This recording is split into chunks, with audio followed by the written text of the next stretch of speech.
November 11-നാണ് Chennai Mysuru പാതയിൽ Vande Bharat express ഓടിത്തുടങ്ങിയത്.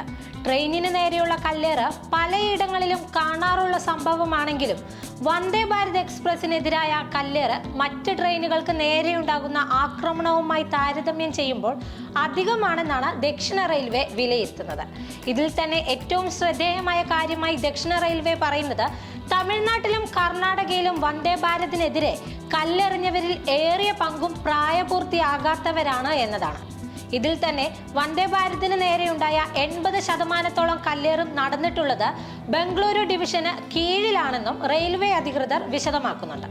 Bengaluru ഡിവിഷന് കീഴിൽ നടന്ന സംഭവങ്ങളിൽ മാത്രമായി 26 വിൻഡോകളാണ് മാറ്റിവെക്കേണ്ടി വന്നിട്ടുള്ളത്. ഇതിൽ തന്നെ 10 സംഭവങ്ങൾ രാമനഗരയ്ക്കും മാണ്ഡ്യയ്ക്കും ഇടയിലാണ് സംഭവിച്ചിട്ടുള്ളത്. ബാക്കിയുള്ളവ മാലൂരിനും കന്റോൺമെന്റിനും ഇടയിലുമാണ് സംഭവിച്ചിട്ടുള്ളത്. മറ്റൊരു ട്രെയിനിന് നേരിടേണ്ടി വരുന്ന കല്ലേറുകളെക്കാളും കൂടുതലാണ് വന്ദേ ഭാരതിന് നേരെയുണ്ടാവുന്നതെന്നാണ് റെയിൽവേ അധികൃതർ അറിയിക്കുന്നത്. ജനുവരി 1 മുതൽ മെയ് 10 വരെയുള്ള കണക്കുകൾ പരിശോധിച്ചാൽ മറ്റ് ട്രെയിനുകൾക്ക് നേരെയുണ്ടായ റിപ്പോർട്ട് ചെയ്തിട്ടുള്ള കല്ലേറ് സംഭവങ്ങൾ 45 മാത്രമാണ്. വന്ദേ ഭാരതിന്റെ അതേ പാതയിൽ സഞ്ചരിക്കുന്ന ശതാബ്ദി എക്സ്പ്രസിന് നേരെ ഇത്തരം സംഭവങ്ങൾ റിപ്പോർട്ട് ചെയ്യുന്നത് കുറവാണെന്നും റെയിൽവേ വിശദമാക്കുന്നുണ്ട്. ഇത്തരം അതിക്രമങ്ങളിൽ തമിഴ്നാട്ടിൽ ഇതുവരെ പിടികൂടിയിട്ടുള്ളതെല്ലാം പ്രായപൂർത്തിയാകാത്ത ആൺകുട്ടികളെ മാത്രമാണെന്നും റെയിൽവേ വിശദമാക്കുന്നു.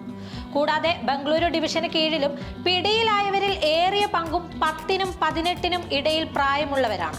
വന്ദേ ഭാരതിന്റെ ഒരു ചില്ല് മാത്രം മാറ്റിവെക്കുന്നതിനായി റെയിൽവേക്ക് ചെലവിടേണ്ടി വരുന്നത് 12,000 രൂപയോളമാണ്. ഇതിന് ലേബർ ചാർജായി 8,000 രൂപയും ആവശ്യമാണ്.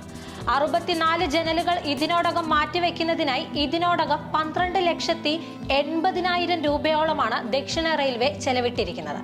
എന്തായാലും വന്ദേ ഭാരതിനെതിരെ ഇത്തരം പ്രവർത്തനങ്ങൾ ചെയ്യുവാനുള്ള പ്രോത്സാഹനം മറ്റു ട്രെയിനുകളിൽ നിന്ന് വിഭിന്നമായ വിൻഡോകളാണ് എന്ന വിലയിരുത്തലിലാണ് റെയിൽവേ.